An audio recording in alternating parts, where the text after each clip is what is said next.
Meron akong katrabaho noon na parang baliw na baliw ata o obses na obses sa kalamansi. Paano ba naman?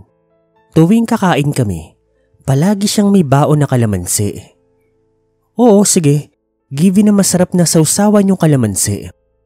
For example, ihaw-ihaw na isda, sinabawan, patis na may kalamansi, o kaya naman bulalo. Masarap talaga ang kalamansi. At honestly, gumagamit naman talaga ako niyan. Pero, ibang-iba talaga ang katrabaho ko na iyon. Lahat kasi talaga ng kinakain niya. Simula hotdog, kaldereta, lechon baboy, ultimo spaghetti. Ginagamitan niya ng kalamansi. Yung para bang ginagawa niya sa pansit, pinapatakan niya ba? Ang weird sa totoo lang. Pero ganun talaga siya. Noong una nga nawiwirdohan ako sa kanya. At pag tinatanong ko siya kung bakit niya ginagawa yun, ay ang sabi niya, trip niya lang daw talaga ang lasa. Gustong gusto niya raw. Hanggang sa tumagal na ang panahon ng pagsasama namin sa trabaho. Nasanay na nga lang din talaga ako. At kapag kailangan namin ng kalamansi, siya ang una naming tinatawag dahil panigurado marami siyang baon na kalamansi sa bag niya. Siya nga pala, tawagin niyo na lang akong Ban.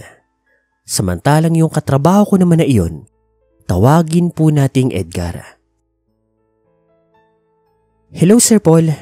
Hello mga kapanset at mga ka-dear Sir Paul. Share lang sana ako ng kwento na nangyari almost 3 decades na po ang nakakaraan.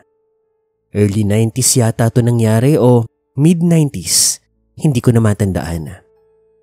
Nagtatrabaho ko noon sa isang pabrika sa Maynila. Hindi ko na po papangalanan ng kumpanya dahil labas naman po sila dito at wala naman po silang koneksyon sa kwento at istorya. Iikot po ang kwento na ito sa katrabaho ko nga po na si Edgar at sa sobrang hilig niya sa kalamansi. Kagaya ng sabi ko sa inyo, sobrang weirdo ng tao na iyon, lalong-lalo na sa pagkain. Sa araw-araw na ginawa ng Diyos, talagang hindi siya mawawala ng kalamansi. At kung wala naman siyang kalamansi, hindi siya kakain. Ang kakainin na lang niya, chichirya. O kaya naman yung mga cupcake, skyflakes, biskwit.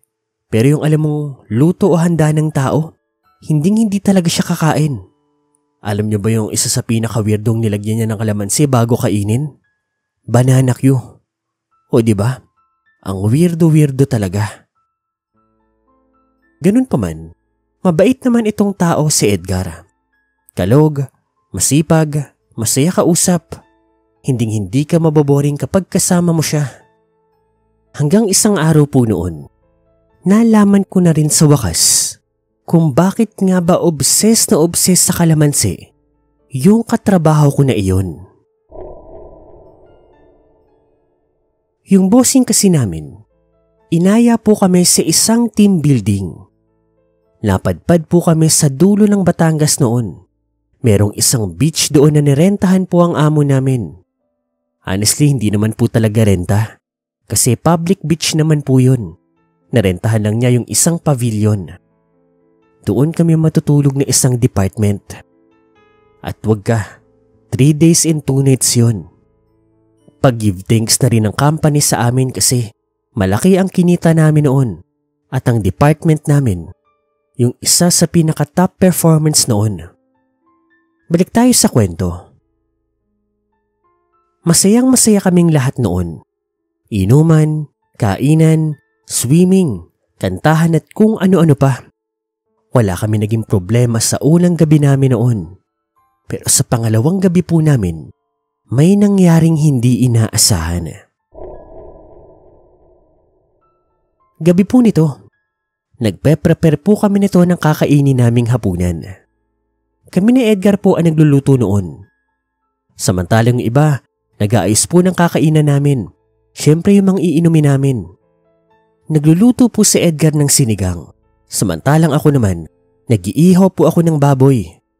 Actually, marami pang ibang potahe. Yung iba doon bigay pa ng kung sino. Tapos may nagprepare din ng kanika nilang mga pagkain. Matapos po naming makapag-prepare ng pagkain, kumain na rin po kami noon. Sa totoo lang, hindi ko na alam kung anong pipiliin ko kasi napakaraming handa. May seafoods, may baboy, may manok, may pansit, may spaghetti. Basta ako, kuha lang ng kuha. Hindi po nagtagal, natapos na rin naman po ang kainan. At syempre, anong kasunod pagkatapos ng kainan? Inuman naman po.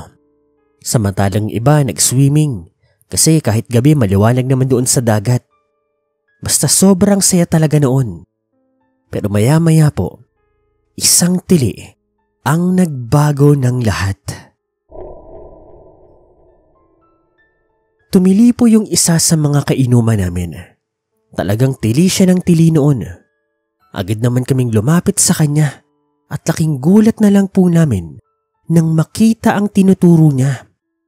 Yung sisig po, merong nakahalong isang daliri ng tao. Nagsigawan naman kaming lahat, miski ako. Hetong si Edgar naman po, nagulat ako sa mga ginawa niya. Kumuha siya ng maraming kalamansi, tapos pinatakan niya yung buong tray ng kalamansi. Hinalo-halo ito at laking gulat na lang namin lahat nang bigla pong nagbago yung ibang karne doon. Yung iba naging tenga, yung iba naging mata, may ilong pa nga. Tapos ang pinakamalala, may-ari po ng tao, lalaki tsaka babae. Nasuka ako sa nakita ko. Pero itong si Edgar, biglang nagpalingalinga sa paligid. Sino nagluto ng sisig? Wala, bigayan nung nasa kabilang cottage. Mabilis naman pong tumakbo si Edgar papunta doon sa mga cottage. Labas po yun ng pavilion namin. Marami kaming sumunod sa kanya. Kabilang na ako doon. Kasi sa unang pagkakataon, nakita kong parang seryosong-seryoso at galit na galit si Edgar kasi palatawa talaga itong tao.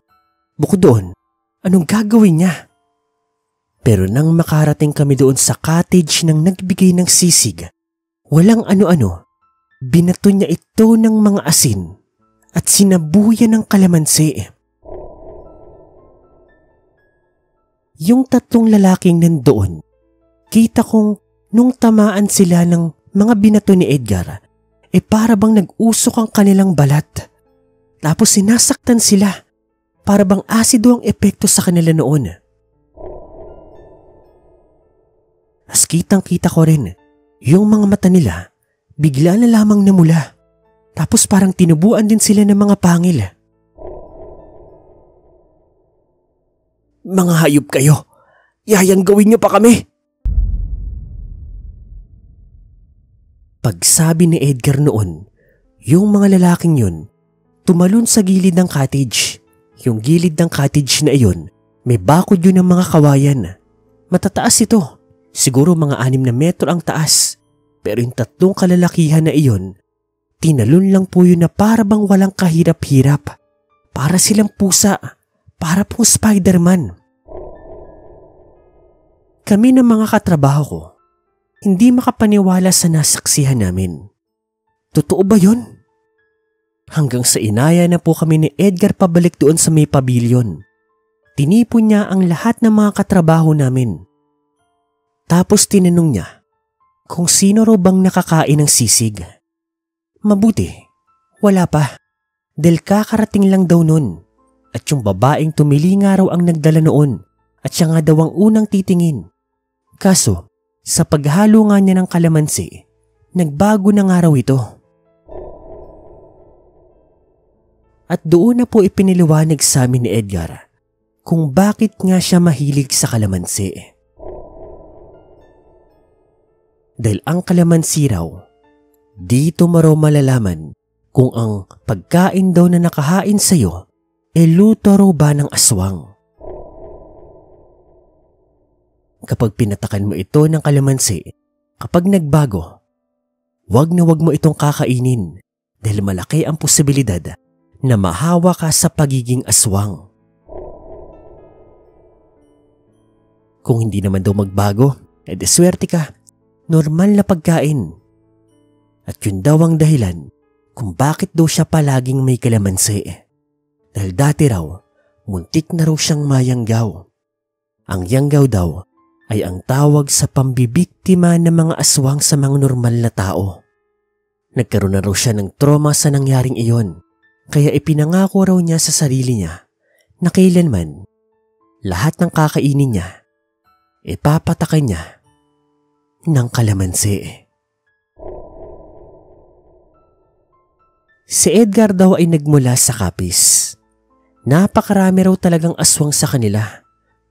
At mula pa raw noong bata siya, makailang ulit na rin daw siyang nagkaroon ng karanasan patungkol sa mga aswang. Nagpatuloy naman po ang masaya na outing namin. At lahat kami, nahawa na rin po kay Edgar. Kada kahina-hinalang pagkain na hindi po galing sa amin, pinapatakan na po namin ng kalamansi. Nakakatakot man, pero syempre karanasan pa rin yun. At sa totoo niyan, mula po noon, nahawa na nga rin po ako kay Edgar. Kapag ang pagkaing nakahain sa hapag, hindi ko luto o hindi ko kilala ang nagluto, matik, papatakan ko ito ng kalamansi. Mahirap na, nakakatakot. Ikaw kayang makakain ng daliri ng tao? Ewan ko na lang kung hindi ka matroma.